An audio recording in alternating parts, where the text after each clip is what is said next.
It's really not.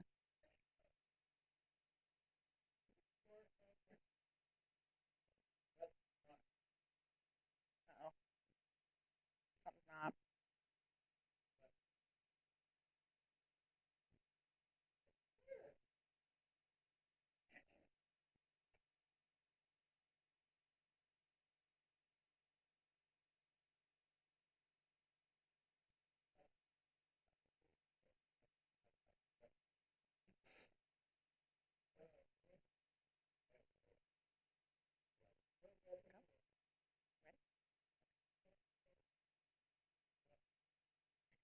Good afternoon, everyone. Thank you so much for joining UVM's Continuing in Distance Education, our discussion on careers in public health and UVM's Master of Public Health program. We're so happy to have you with us today. We have a full agenda, lots to talk about, and we hope to get to your questions as well. Just a few logistics for the folks joining us on YouTube today. I just put a hello in the chat box and requesting any questions to be placed in the chat box. We will copy those questions over and share them with our presenters today as well.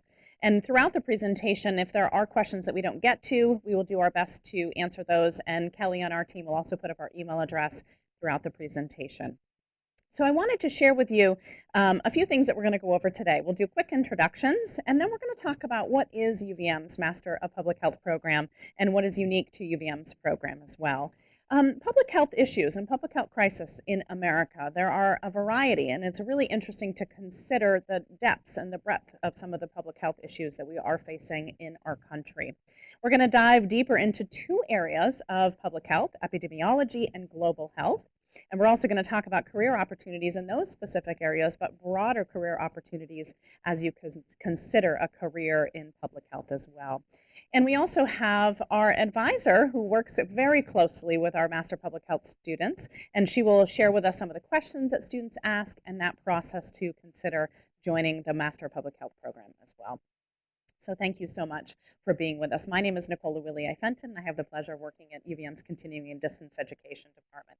So joining us today is Dr. Vicki Hart. She is one of our assistant professors in Lerner College of Medicine, and she focuses her attention in epidemiology and biostatistics. We're going to hear from Dr. Hart today. Vicki, thank you for joining us today. We also have Dr. Kelsey Gleason. Dr. Kelsey Gleason is an assistant professor of medicine in our public health programs in the Lerner College of Medicine as well, and she focuses her area of expertise in environmental epidemiology, global health, and humanitarian disaster resilience and response. Dr. Gleason, we're so happy that you were able to join us today. And also with us on our team from CDE, Continuing in Distance Education, is Vika Pleshakova. She is our student services professional. She works so closely with our Master of Public Health students and has been advising students for more than 10 years. And we're really thankful that Vika is able to join us and share the perspective of what the experience is like for our students. So I'm going to dive right in, and we're going to toss over to Dr. Hart first. I'd like to just do a quick overview for folks that maybe aren't familiar with UVM's Master of Public Health program. Vicki, can you just walk us through some of the information? What is unique and what are some of the program benefits of UVM's Master of Public Health program? Sure, absolutely. So I think the first and the biggest thing is to note we're a fully online program. So everything is taken care of online. And we're a generalist program. So what that means to us is that our students graduate with a broad idea of what public health is. There's certainly the opportunity to take some deeper dives into different avenues of public health because it is so broad. But you can see in the graph here that it's a hugely interdisciplinary field. So everything from statistics to environmental health to health policy, which has been so important in addressing some of the current issues in public health. We really try to give our students a general understanding of public health and where they could go with this degree through our core courses. And then there's some elective opportunities too for students to dive into things that are of particular interest to them as well. Two things that, if you could just go back for a second, I just want to touch on our culminating project experience where students have the opportunity to work with some public health data, form a research hypothesis, and really get into analysis. And also in our applied practical experience, and students work in their communities in public health to get some practical experience and understand, like, what is it like to work in public health, in this field that I think I might be interested in. You can go ahead. So yeah, so the areas of excellence that we talk about, so within the program and also within those elective credits, students have the opportunity to dive into one of these if there's a particular interest in global health or in health policy. Students have the opportunity to take some elective credits there, or to say, I kind of want to sample and see what I might be interested in, and they can choose their electives from multiple areas of excellence within the program. I also wanted to just then touch on some of the public health crises and issues in the United States. And Dr. Gleason, you and I we were talking extensively about some of the issues that are facing Americans and are really public health issues. Do you want to just talk us through? And we've got a couple different slides that touch on some of these issues that are very topical and mindful for you as a team at the public health program.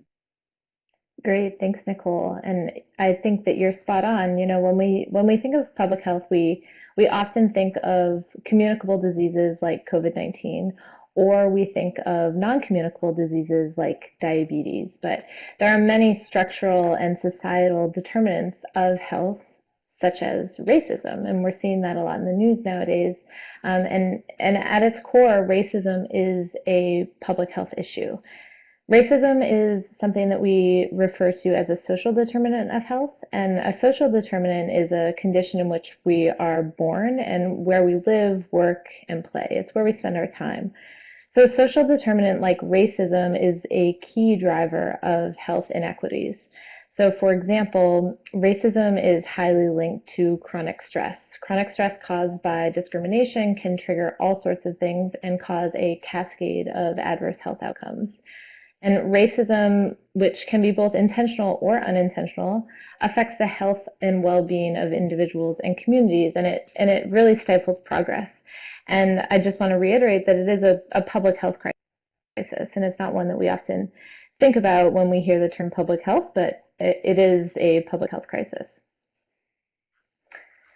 We also have other kinds of public health crises that we don't quite think about a lot. You know, I think most people know nowadays that cigarettes are bad for your health. But now, up and coming, as we make progress with reducing the amounts of cigarette smoke in our communities, we're seeing an increase in the number of vaping and e-cigarette use in public, and that's also a public health issue.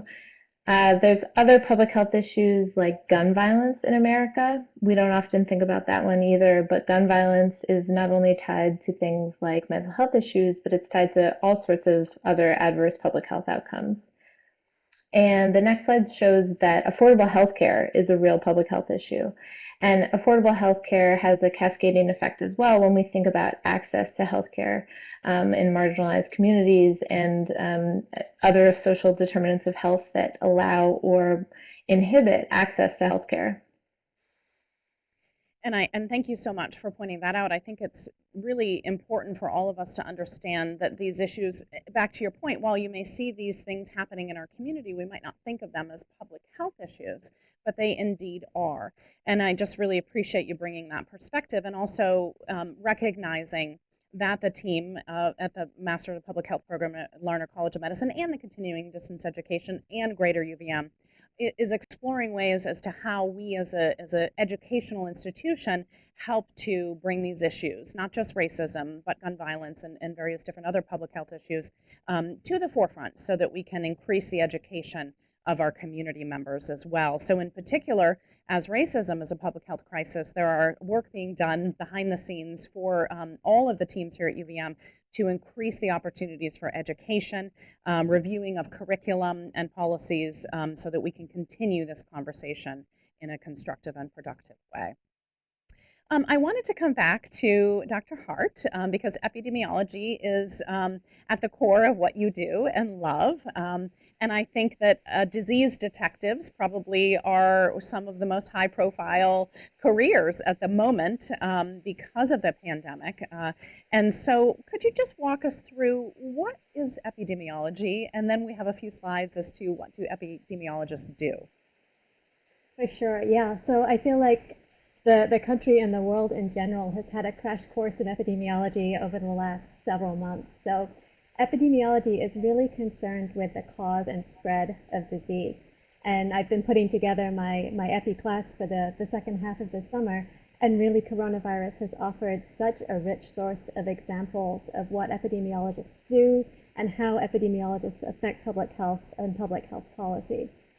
So in an outbreak situation like this, epidemiologists were really at the forefront of understanding where is the disease in the population and what can we do to put our arms around that outbreak. So to prevent the disease from spreading further and containing the disease where it's at through contact tracing, through social distancing. So epidemiologists have really been at the core of our response to coronavirus, and that's what we do with every kind of outbreak. This is on a pandemic scale, but there's many outbreaks happening all over the country and all over the world, and epidemiologists are really a part of that.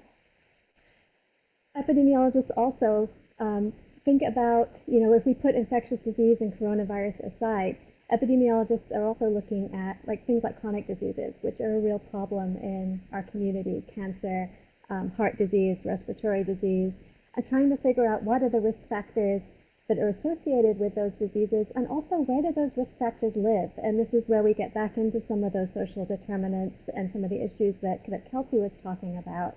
With epidemiology can really help us from a data-driven standpoint be those disease detectives and understand where are these risk factors happening, what populations are being hit hardest by disease, and what can we do to offer data around that in order to be able to influence policy, educate our communities, and educate our clinical science as well. So I think something that gets a little bit lost in epidemiology is just how scientific it is and how we're using very rigorous and very structured methods in order to be able to draw really good, solid, rigorous conclusions from the public health data. Great. Thank you so much, Dr. Hart. And so then we'll toss over back to Dr. Gleason as well, because you kind of cross over environmental epidemiology and global health. And so walk us through, in terms of public health, what is global health? Right. Thanks, Nicole. And you're absolutely right. In my personal work, I cross the bridge between epidemiology, environmental health, global health, and as you'll see throughout this presentation, these topics are really interconnected.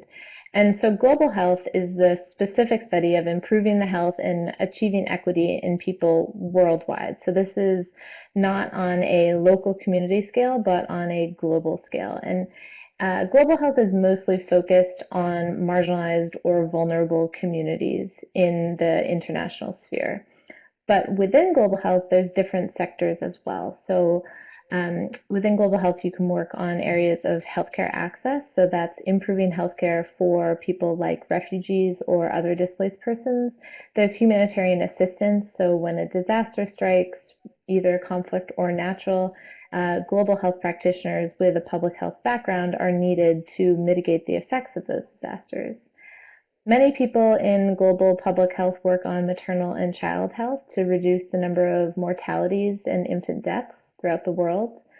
Also, disaster risk reduction. We know that natural disasters are going to happen. We know that conflicts are going to happen. How can we, as public health practitioners, work to mitigate the effects of those disasters? And finally, there's international development. How can we promote societies to allow for increased health access? How can we give people access to education? How can we promote the well-being and increase the economies in global communities? And so, like I said, it's all connected. In my work in global health, I could never do it without a foundation in epidemiology. And that's where our strong interdisciplinary foundational approach with our MPH program comes in. Global health uses epidemiological tools and public health foundational knowledge in practice. In my day-to-day work in global health, I develop surveys and use quantitative and qualitative methods. I analyze them using biostatistics and epidemiological tools in order to come up with the best solutions to help these international communities. One of the things, too, that I think is so wonderful about our program is the opportunity to not only work with Vika as they're considering coming in and exploring what you both have been talking about is, am I more interested in EPI? Am I more interested in global health? How do those connect? Vika walks students through the opportunities. And then on the other side, and I would love Vika to talk about this as well, is there's career coaching and advising that students have throughout the program and as alumni. Vika, can you just walk us through what are some of the unique services kind of in the beginning as people are thinking about the program all the way to as they're alumni of the program as well? Sure. So one of the unique parts of this program is that we offer personalized advising and career coaching. So you will be meeting with me before you start your coursework, and you will be meeting with our career coach throughout your orientation. We also offer orientation for the students who are studying a couple of weeks before the classes begin, so that gives you a taste of what the courses are going to be like, gets you more comfortable in an online environment, gives you a chance to meet and introduce yourself to the rest of the cohort, and make those connections before you jump into the courses. And then we work with you on your course planning, your however many years you're going to spend in the program, be it 15 months or 5 years if you're employed full-time and you have other commitments. And then we also help you determine when you're going to graduate and what you need for that. And the program is very flexible. If you decide you're not able to graduate in 2 years, then we can change your course of action and help you out that way.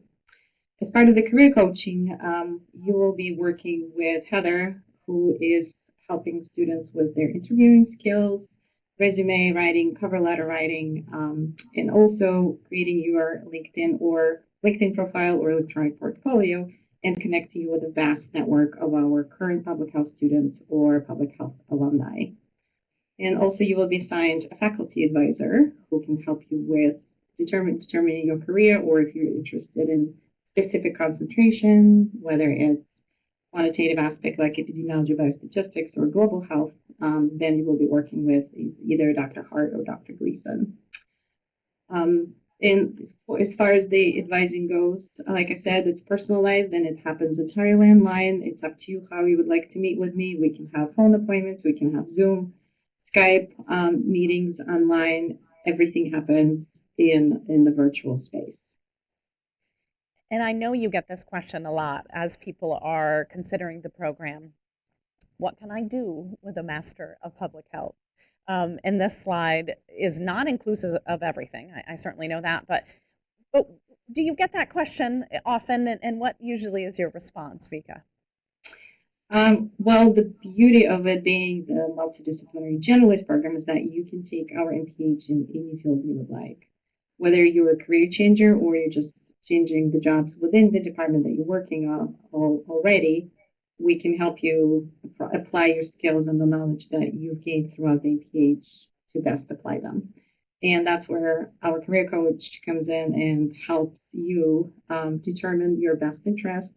And also, as part of this MPH, you can really hone in, as Dr. Hart said, on the specific concentration or area, be it the quantitative, like epidemiology and biostatistics or global environmental health, or if you're interested in healthcare policy management and advocacy, we can help you choose your elective courses so that you can focus on one area.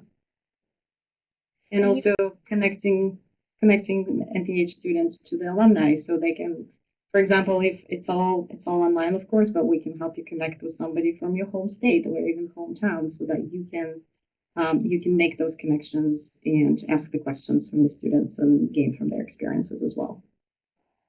Thank you, Vika, so much for that. And we're going to get into a little bit more career opportunities in the specific areas of EPI and global health. But Vika, also wondering, because I know that you mentioned the time frame that people can finish the program. And is it most often folks that are still working full-time, part-time, and trying to complete the program? And what does that look like in terms of their course load? Sure. So for the students who work full-time, I would say 2 courses per semester seems to be fairly manageable. And then students can also take 1 course at a time in the summer. Summer courses are intensive; they're only 6 weeks long. But if you can take 1 course at a time, that would be advisable, not 2 or 3, certainly.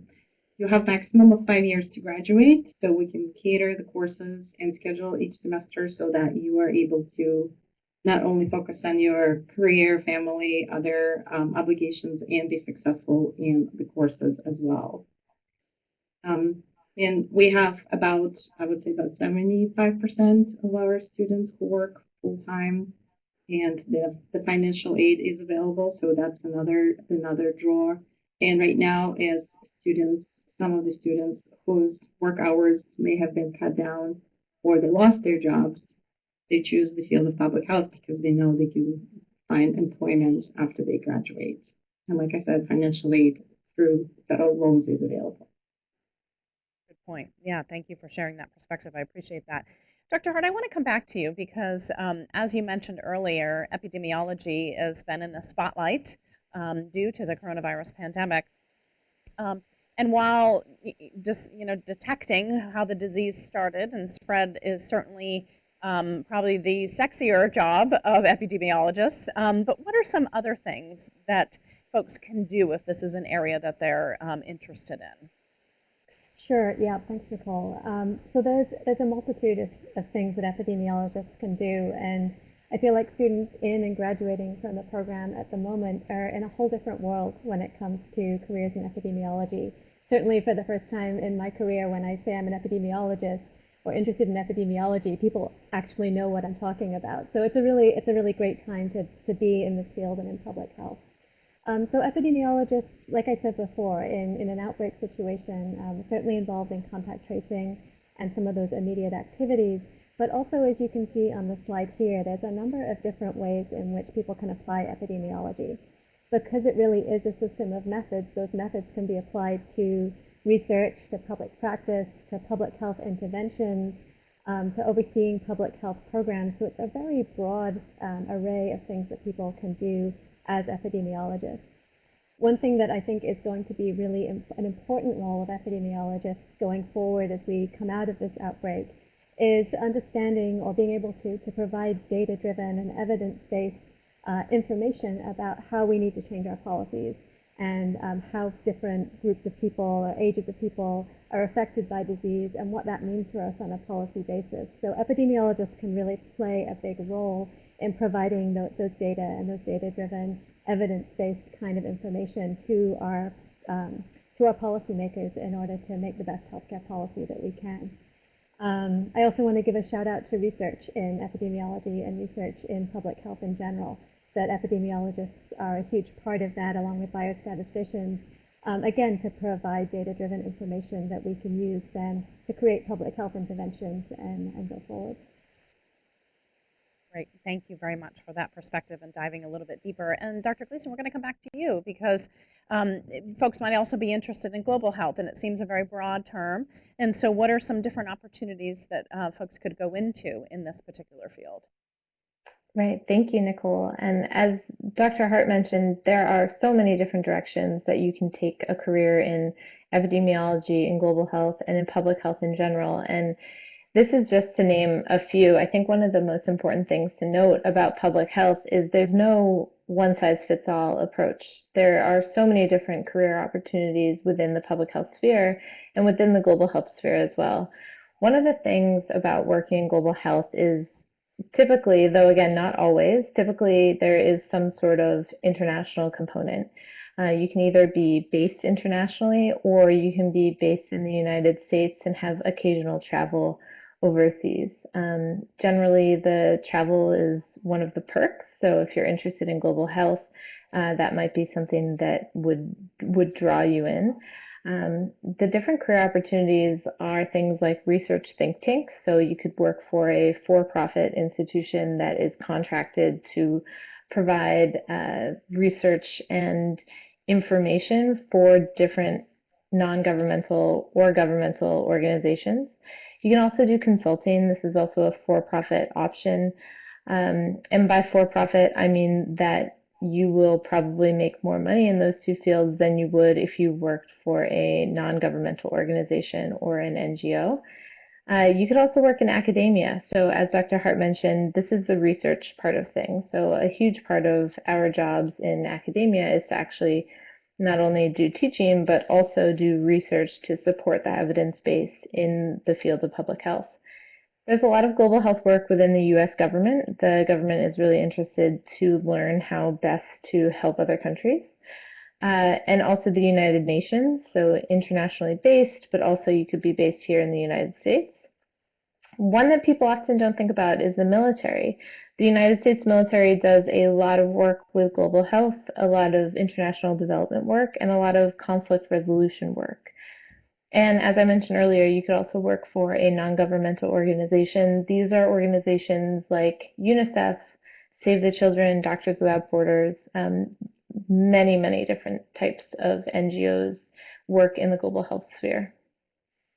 Dr. Gleason, do you envision or are you experiencing that not necessarily the careers, but maybe the opportunities in global health of some of these organizations may be a little bit different right now or in the near future because of the pandemic and because travel restrictions and just because the world has shifted so much in the last few months? Absolutely. And even in my own personal work, a lot of what we do has shifted from traveling into the field and actually doing field-based research or working with practitioners in the field to, okay, let's develop technologies that will allow us to still work internationally without spawning some sort of disaster like what happened in the 2010 earthquake response in Haiti, where humanitarian responders with all good intentions brought cholera into that global arena. And so, as global health practitioners, we need to be really careful to not make the same mistakes that we've made in the past. And so, absolutely, Nicole, we're moving towards a more technology driven, online based approach, which is thankfully made more possible with the connectivity through the internet. Interesting, but maybe there's missing that human connection that I know we all have been missing in general, over the last couple of months. And speaking of that human connection, Vika, I'm going to come back to you because these are some of the most common questions, and I know we touched on them a little bit, but maybe go back through because maybe some of our folks listening on YouTube didn't quite catch the time frame that people can complete the program. Could you just walk us through, because I know these are the questions that most commonly get asked. Sure. So the program usually takes from any time from 15 months to 5 years to complete. You have 5 years maximum to graduate with your MPH. And if you start in the summer, it's possible for you to do 4 semesters, summer, fall, spring, and summer, and complete your coursework as fast as possible. Most of the students, I would say, complete the program within 2 to 3 years just because they have family and job obligations and they're not able to do a full-time MPH. The tuition is differentiated, which means our online out-of-state students are paying a different tuition than regular out-of-state students. So right now it's $970 per credit for out-of-state students and $627 per credit for in-state students. And financial aid is available. Is you will need to talk to the Student Financial Services and fill out the federal application form for financial aid. But as far as I know, most of the students get Stafford loans for the program. The online courses work in asynchronously, which means you do work in your own time. And if Dr. Hart and Dr. Gleason, you have anything to add, please jump in. The students complete modules on the weekly basis. So the courses require a lot of self-discipline, focus, and great organizational skills. And we would help you with those as well. We can connect you with resources if you need help with time management or organizing your days.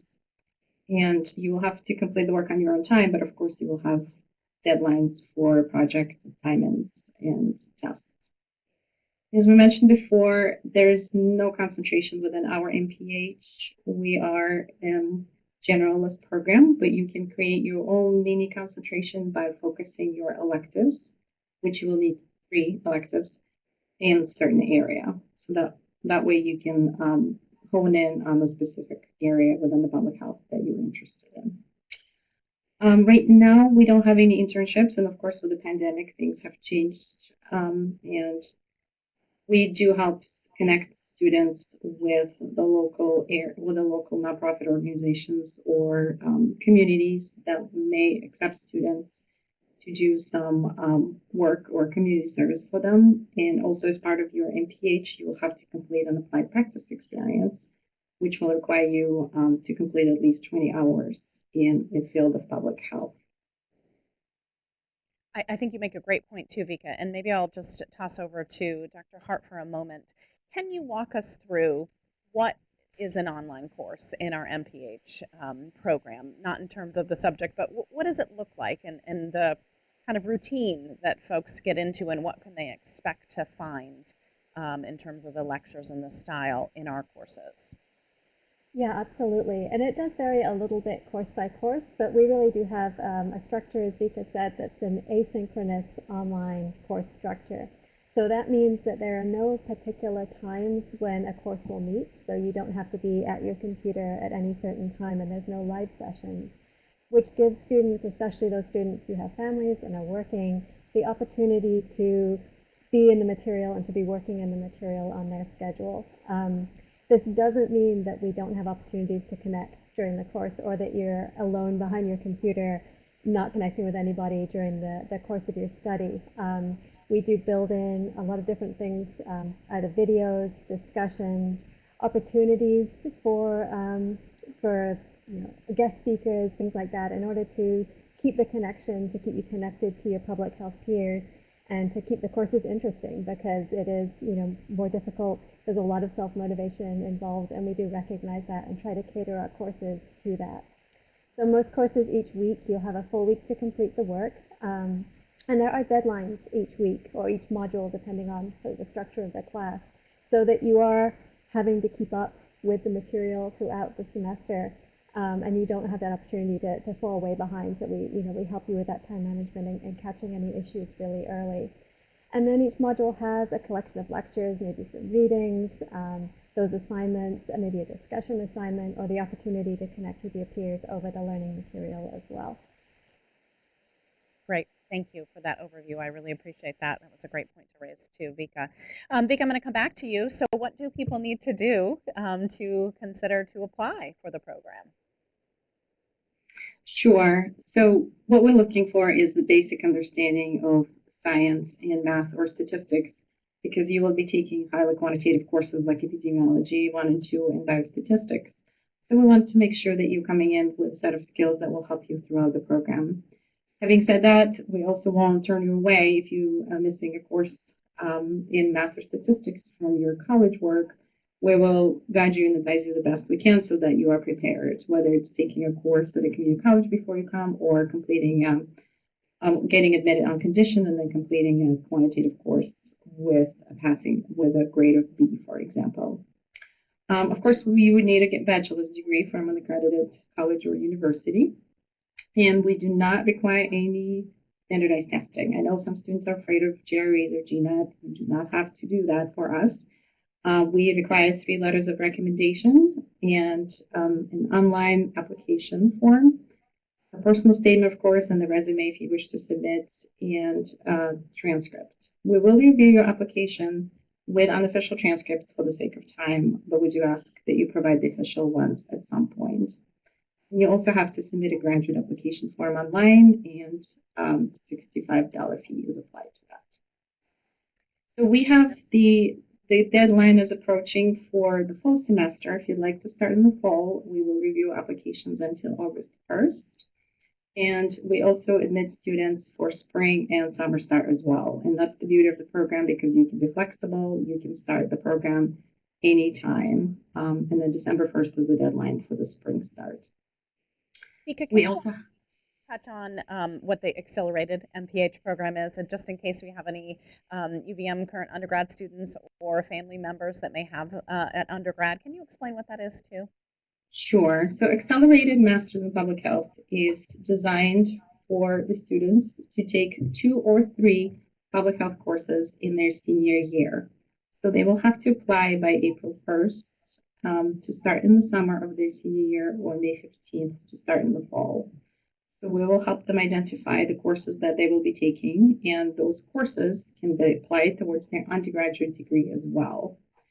They are allowed to take maximum of 3 public health courses or 9 credits only. And then once they get their bachelor's degree from the university, they will automatically become Master in Public Health students. They still have to go through the same process of applying for the graduate degree. And there is one extra form that they need to submit, signed by their dean's office within the college where they're studying right now, getting their undergraduate degree from. And everything else is the same. And I'm happy to meet with any prospective students if they have any additional questions. Great, thank you. I think it's so important to make note of that awesome opportunity for our undergrads as well. I'm not seeing any questions from our folks watching on YouTube, so we must just be hopefully providing such great information today that we're answering all those questions. But I'm just going to give a shout out to our folks watching on YouTube. If you do have any questions related to epidemiology or global health or advising and the program itself, we're happy to answer those. While we're giving that opportunity for any questions to come in, I wanted to maybe come back to Dr. Gleason real quick. What excites you about global health? Like, why did you choose this particular field? I think it's always interesting to see the path that someone has taken to their chosen field. That's a really great question, and I wish that I had a really nice streamlined answer, but the truth is I always thought that I would be a physician, and then I discovered epidemiology and the idea of treating communities versus treating individuals, and that really spoke to me. And I also am very passionate about living and working overseas. I spent a lot of time overseas as an undergraduate, and I thought, what better way to spend your career than blending all of those interests? And so I've been fortunate enough to be able to work internationally and apply the skills from my MPH and my doctorate in the field of global health. And a lot of it at the beginning was a lot of travel internationally, a lot of living with communities, working one-on-one with different community leaders, which is unbelievably fulfilling and gratifying. And you get to see real progress working in global health and working with communities. It's not quick. It doesn't happen overnight, but it does happen. And that's one of the best things about working in public health and working in global health in general. Great, thank you for that perspective. And Dr. Hart, I'm going to just kind of slightly alter the question a little bit for you. Why epidemiology in terms of a prospective student? Why do you think that this is a field that is just so exciting and has so many different opportunities for our prospective students to consider? Absolutely, and I'm going to sort of piggyback a little bit on what Kelsey said about how rewarding it is to be in public health and a public health practitioner. I came to public health from an engineering background, and to be honest, I had no idea what epidemiology was or that it was even a field when I was graduating and trying to figure out what I wanted to be in the world. But I knew I really liked math, and I really liked science side of things and the quantitative side. And I discovered epidemiology as this amazing fit where I can apply those skills and use those skills and stay in a fairly quantitative world, but also have a really rewarding application for what I do. I feel like that what we do in epidemiology and biostats is truly meaningful and that we are impacting the health of populations.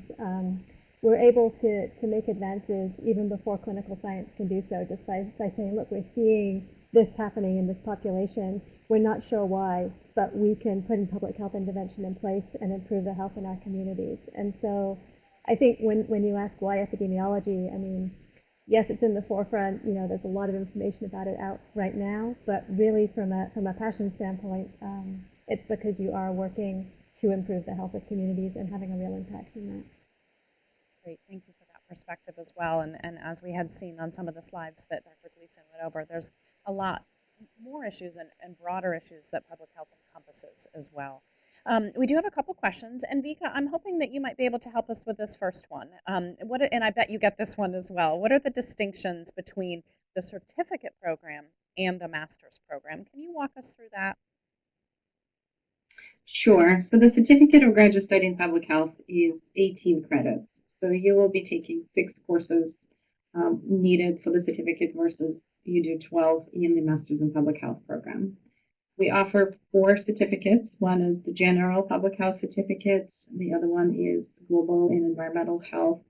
We also have certificates in Healthcare Policy and Management and Epidemiology. So all of those 4 certificates have the courses that you will have to be taking. In generic public health certificate, you will be doing core courses. They're part of MPH. All of those certificates, if you take 18 credits, can be transferred into PH if you decide to further your studies. The only thing that I would say really missing from the certificates is the comedy project experience when you don't have to complete your a research project with a group of students like you do in MPH or applied practice experience. So it's something for the students if they'd like to enhance their knowledge in a certain field, or if they would like to add to the skills that they already have on their job versus getting a complete master's credential in public health. Great, thank you. And I know that you're always willing to chat with students if they want a little bit more information about that Yes. as well. And then, Vicki, we've got some people interested in epi. And so there's a question here that says, does the field of epidemiology involve lab work, for example, under the microscope or plate sampling? That's a great question. That's a great question. And again, epi is so broad that I would say yes, it could, but it's probably not the most typical or normal application of epidemiology. I think epidemiology will certainly help with any kind of research in health and in public health. And so that could involve at some point doing some lab work, but again, it's not a typical application of epidemiology. Epidemiologists are, we're part of a population health data understanding, and so we're often dealing with data from a lab or, on a disease that other people have developed and brought to the table, and then we were able to analyze it from a population health standpoint.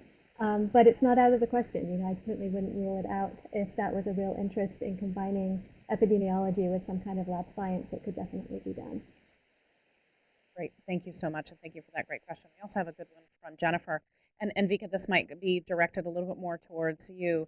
Jennifer says, my last degree was in 1992. Is there coursework I'd need before entering the MPH program?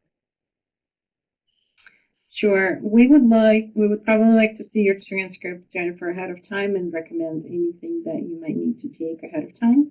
Also, we have a great opportunity for the students to get their feet wet before jumping into MPH, which means you can take up to 3 courses, if you like, in public health and transfer them into MPH. So you can get into the classes as a non-degree, continuing, and distance education student. And if you like the courses and if you do well, then you can apply for the program and transfer those courses in. So I'll be happy to get in touch with you and have a look at your transcripts and provide further advising. If you can email them to us at the email provided on the slide. Great, thank you so much. And I suspect that question comes up a lot of folks that are considering either career change or enhancing some of those skills as well. This is a great question from Amy as well. Can you please share a bit about what your recent graduates are doing now for the type of work that they're doing? And I'll kind of toss that question out to any of you because I know you all work so closely with our students. I'm not sure if maybe Kelsey, would that be something that you could start with? Sure. It's as you mentioned, there are so many different opportunities for students to work in after their MPH. We have a lot of students who are using their degree to switch fields. There's also a group of students who are mid-career professionals who are using their degree for promotion purposes. And then we have people who are fresh out of undergrad who are using their degree in order to get their very first job. And what we see time and time again, and Vika, you can probably speak to this, is our graduates of the MPH program get jobs. It's, I believe it's near a 100% job success rate, which is really great. We have students who I know personally who work at the Vermont Department of Health or other state departments of health. I know students who are working with NGOs internationally and with different university settings as well. Vika, do you have anything? Yes, and I can add to that. One of our recent graduates was working with the Vermont Air National Guard, and she got employed by the Vermont Department of Health. And one of her recent projects was work with the Vermont National Guard and set up the 400 overflow beds at the Champlain Valley Expo. So that was a very exciting opportunity. So she was able to do that as soon as she got the job. And it's it's sad, but it's a very exciting time to be in public health, and we're certainly seeing an increased interest in the field. And I believe, Dr. Hart, you may have said that one of your students got 3 job offers in the week before they even graduated this spring. So there's definitely no shortage of opportunities out there.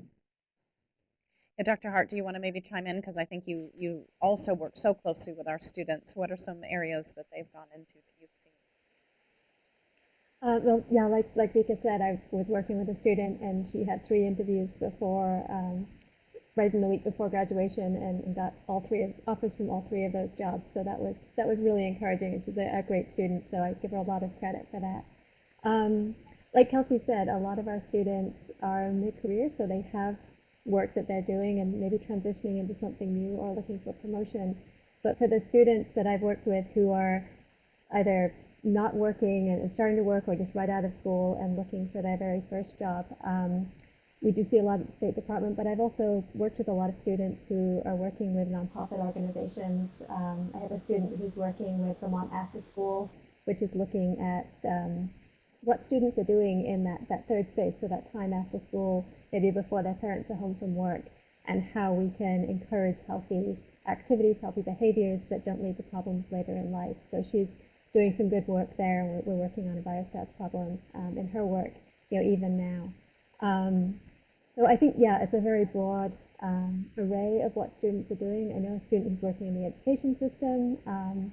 It really depends on what students are interested in. And I was smiling when Dika said that it's a great time to be in public health, because it really, sometimes it's difficult to keep down our excitement, or my excitement, about how much opportunity there is for public health right now, but understanding that it is on the back of this global pandemic, which has caused a lot of havoc and tragedy within the world as well.